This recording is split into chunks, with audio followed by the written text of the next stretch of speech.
Hello, everyone, and welcome back to Take Care Time, the tales and exhales of caregivers. I'm your host, Beverly Dance, and it's an honor to have you join me for the third and final episode of our series, Semper Fi. This series has been a heartfelt exploration of the lives of caregivers and their loved ones in the military, navigating the challenging terrain of love, sacrifice, and identity.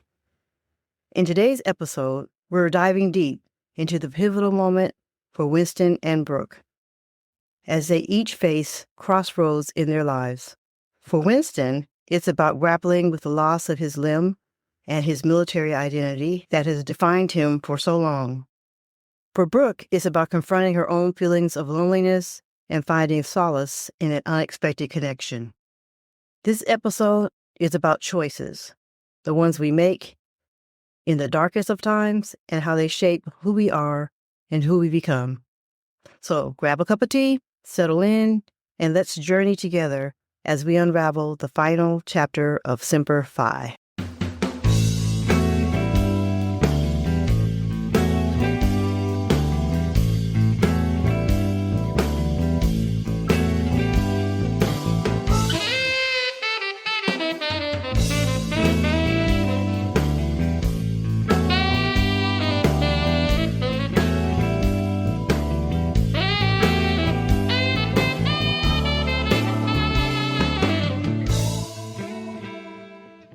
Brooke sits in a quiet coffee shop near the hospital where Winston is undergoing another grueling day of physical therapy. She stirs her cup absent-mindedly, her thoughts clouded by guilt and confusion. For months, Winston's injuries had been a shared burden, but lately she felt herself drifting, her heart searching for comfort she could no longer find in their shared pain. Enter Edward, a man she met at the beach following one of her counseling sessions. Brooke had been sitting at the beach minding her own business when she met Edward. They struck up a conversation, at first about his photography and then about life. There was an ease with him, a freedom in talking to someone who didn't know the weight she carried. Edward grew up in San Diego, a military town where hanging out at the beach was a common way of life. As a matter of fact, the rhythm of waves became the soundtrack of his life. From an early age, he was fascinated by the interplay of light and water, which led him to photography. He pursued a career in photojournalism, capturing stories of resilience and humanity from around the world. However, years of traveling to war zones and disaster-stricken areas left Edward with his own emotional scars. Seeking peace, he returned to his hometown of San Diego and began focusing on the art of landscapes and quiet moments, using photography as a form of healing.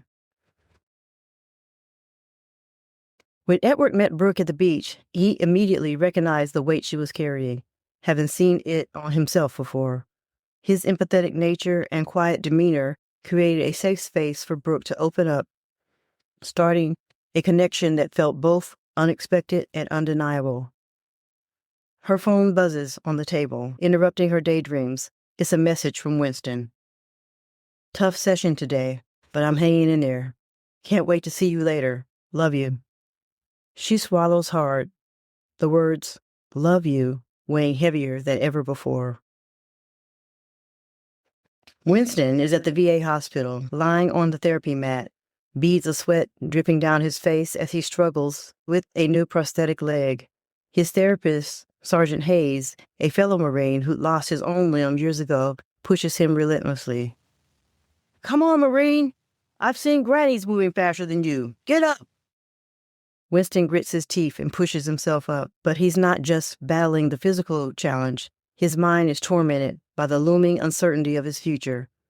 If he can't return to active duty, who is he? Being a Marine wasn't just a job, it was his identity, his purpose. After the session, Sergeant Hayes approaches Winston, who is sitting on the therapy bench, shoulders slumped. You look like hell, Hayes says, sitting down next to him. Good. That means you've worked hard. Winston chuckles dryly. Yeah, well, hard work doesn't change the fact that I'll never be a Marine again. Hayes nods, his tone turning serious.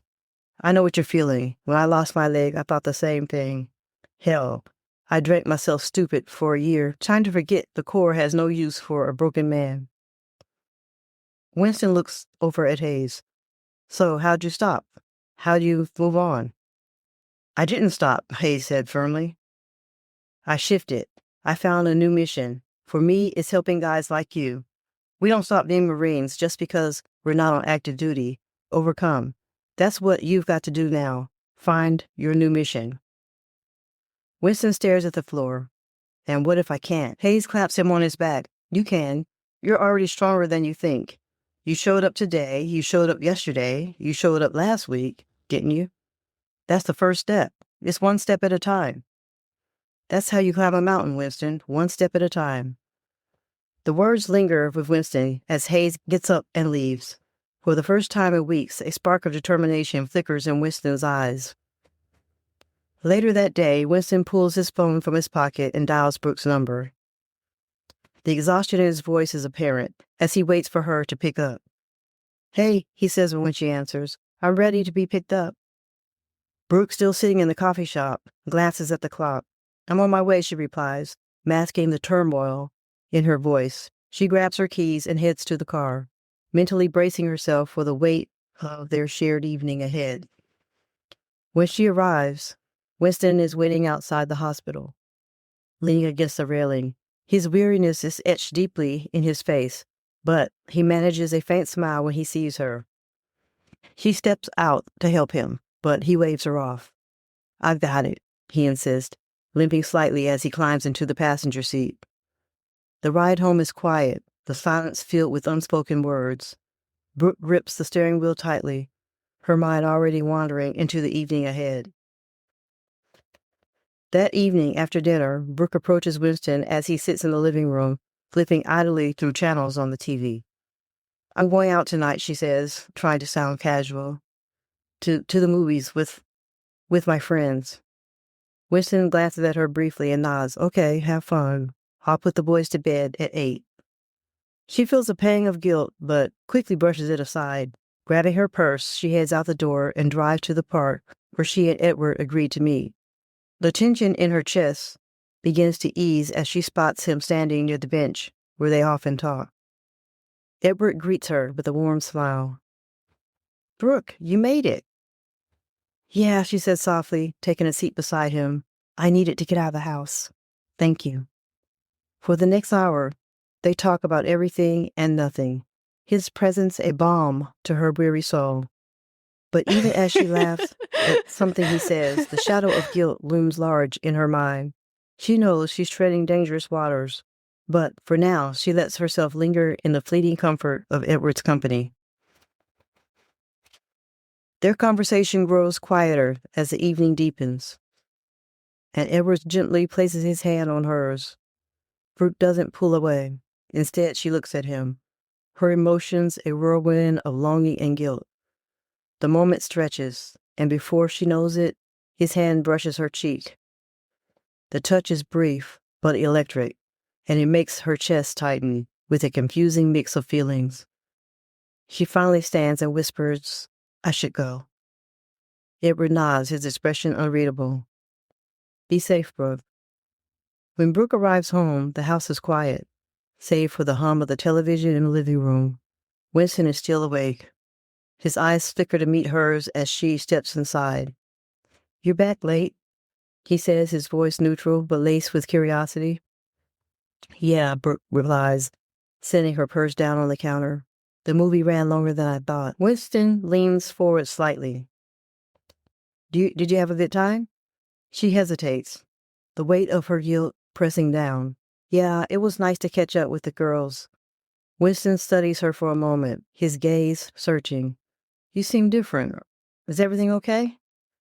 Brooke forces a smile, though it feels brittle. Everything's fine, Winston. I'm just tired. All right, he says softly, leaning back. Get some rest. As Brooke heads upstairs, her heart aches with the weight of what she's hiding. The comfort she sought with Edward now feels like a betrayal. She's unsure she can reconcile. The next day, Brooke finds herself in the kitchen preparing for a family gathering. The smell of fresh coffee and baked goods fills the air as she tries to push her thoughts of Edward aside. However, her older sister Laurel, ever perceptive, notices something is off. While their husbands laugh over a sports debate in the living room, Laurel corners Brooke. "You've been a bit out of it today," Laurel remarks, raising her eyebrow. "What's going on with you?" Brooke hesitates, gripping the edge of the counter for support. I've been seeing someone, Laurel," she whispers, her voice trembling. "His name is Edward." Laurel's face registers shock, but she quickly composes herself, placing a reassuring hand on Brooke's arm. "Edward? Are you serious? What about Winston?" Brooke sighs, her shoulders slumping as she pours out her heart. "It's not like that. Well, it is like that, but it isn't like that. He makes me feel alive, Laurel. Like I'm someone other than just a caregiver. I love Winston, but sometimes I feel like I'm suffocating. Like I'm lost myself completely." Laurel looks at her sister with a mixture of compassion and concern. "Brooke, this is serious. You need to figure out what you want. Winston deserves honesty, and you deserve clarity. You can't keep living like this. It's not fair to anyone." Brooke nods, wiping away a stray tear. "I know. I'm just scared. Scared of what's next." Their conversation is interrupted by laughter from the living room, but the weight of Brooke's confession lingers between them. For the first time in weeks, she feels a glimmer of relief in sharing her truth, even if it brings more questions than answers. Later that night, Brooke finds herself unable to sleep. The silence of the house feels oppressive, amplifying the cacophony of thoughts in her mind. She slips out of bed and tiptoes into the kitchen, the faint glow of the refrigerator light her only companion. Her gaze falls on the family photo pinned to the fridge, a snapshot of better days, when she and Winston laughed freely, unburdened by their current struggles. As she traces the edge of the photo, a wave of guilt washes over her. She wonders if she has the strength to keep fighting for their relationship, or if her heart has already drifted too far. Edward's words echo in her mind, but so does the memory of Winston's resilience in therapy, his determination to adapt despite his pain. The weight of her dual lives feeling unbearable, Brooke sinks into the chair at the kitchen table, her head in her hands, slightly pleading for clarity she knows won't come easily. The next morning, Winston notices Brooke's subdued demeanor as they share a quiet breakfast. After a few moments of silence, he places his coffee cup down and looks at her intently. "Brooke," he begins, his voice steady but concerned, "I know something's been bothering you. I don't want to push, but if you ever need to talk, I'm here." His words catch her off guard. For a moment, she considers brushing him off again, but the vulnerability in his eyes stops her. Brooke realizes that Winston is offering her an opening, a chance to be honest, to begin untangling the web of secrets threatening to consume them. I'm trying to figure things out," she says finally, her voice trembling. "There's so much I need to sort through." Winston nods, not pressing further. "Take your time. Just know you don't have to face it alone." Brooke's chest tightens with conflicting emotions. She knows the road ahead will be difficult, but Winston's quiet support gives her a flicker of hope that perhaps they can find their way back to each other, or at least a way forward. Later that afternoon, as Winston sits in the living room, trying to focus on the news, the familiar hum of the mail truck draws his attention. He sets his coffee cup down and walks to the mailbox, his prosthetic leg clinking slightly with each step. The stack of mail feels heavier than usual, and among the usual bills and flyers is an official envelope bearing the Marine Corps insignia. Winston's stomach knots as he tears it open, his hands trembling. He already knows what it is before he reads the words. medical discharge, effective immediately. The carefully typed letter details the terms of his release, thanks him for his service, and highlights the medical reasons behind their decision. To Winston, it reads more like a dismissal than gratitude. He sinks onto the porch steps, the envelope slipping from his grasp. The warm breeze passes his face, but he hardly notices. For a moment, he feels like a ghost of himself, a man who no longer belongs. Being a Marine wasn't just a job. It was his purpose, his identity. And now, with a single letter, it's all gone. Inside, Brooke calls out, "Winston, everything okay out there?" Her voice jolts him back, but instead of responding, he folds the letter and tucks it into his pocket. He needs time to process, to feel the full weight of the loss. Returning inside, he grabs his journal from the side table and flips to a fresh page and writes, "I was born to serve, but what am I now?" That evening, Winston sits alone in the garage, the letter unfolded beside him. He replays Sergeant Hayes' words in his mind. "We don't stop being Marines just because we're not on active duty." But the truth feels harder to believe now. He knows he needs a new mission, but the path forward seems impossibly steep. Brooke finds him there, her shadow falling across the door. "Hey," she says softly, her eyes flickering to the letter. "You got it, didn't you?" Winston nods, but doesn't meet her gaze. "Yep, it's official now. I'm out." Brooke steps closer, her voice trembling. "I know this is hard, but you're still Winston. You're still the man who fought for his country, who fights every day to keep going." He finally looks at her, his eyes red-rimmed but steady. I don't know who I am without it, Brooke." "You'll find out," she says with her hand resting lightly on his shoulder. "And I'll be there, no matter what." For a moment, they sit in the quiet together, the weight of the discharge letter a reminder of the battles they still have to face, both together and apart. In the months that followed Winston's medical discharge, he threw himself into a grueling routine of physical therapy and mental growth. Inspired by Sergeant Hayes and fueled by his own struggles, Winston began to explore ways he could help other Marines who found themselves in similar situations. He started attending veterans networking events and speaking to groups about his journey. Gradually, an idea took root. One afternoon, as he sat at the kitchen table with his laptop, he looked up at Brooke. "I've been thinking about starting my own thing," he said, his voice steady but tinged with excitement. "Helping Marines like me, guys who are trying to figure out what's next." Brooke put down the stack of papers that she was grading and smiled. "That sounds incredible, Winston. You'd be amazing at it." With Brooke's encouragement, Winston began laying the groundwork to become an independent contractor. His goal was to provide personalized support to injured Marines, helping them navigate the complex world of medical discharge, rehabilitation, and finding a new purpose. It wasn't easy, but for the first time in a long time, Winston felt a renewed sense of direction. He wasn't just surviving, he was building something meaningful. Meanwhile, Brooke found herself reevaluating her own life. The night she ended things with Edward had been one of the hardest moments she faced. She met him at their usual spot in the park, her heart heavy with resolute. "Edward," she began, her voice shaking, "I can't do this anymore.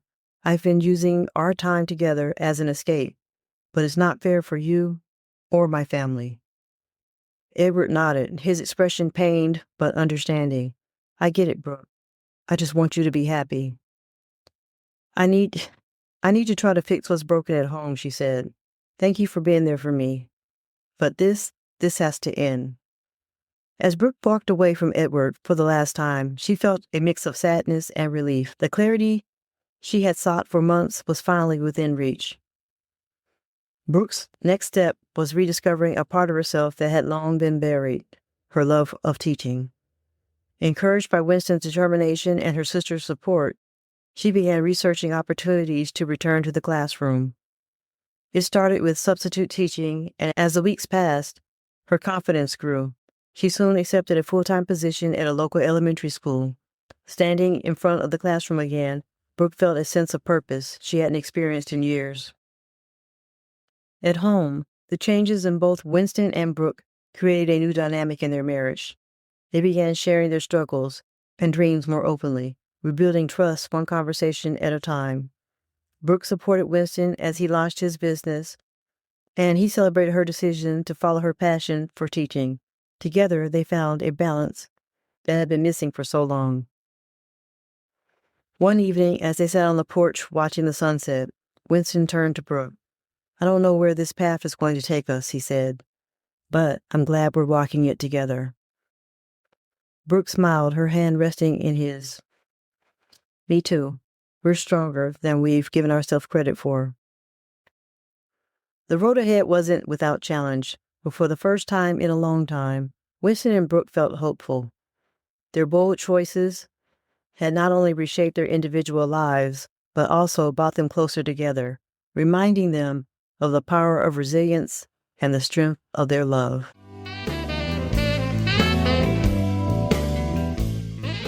Looking for resources for people like Brooke and Winston? We recommend the Veterans Crisis Line at veteranscrisisline.net.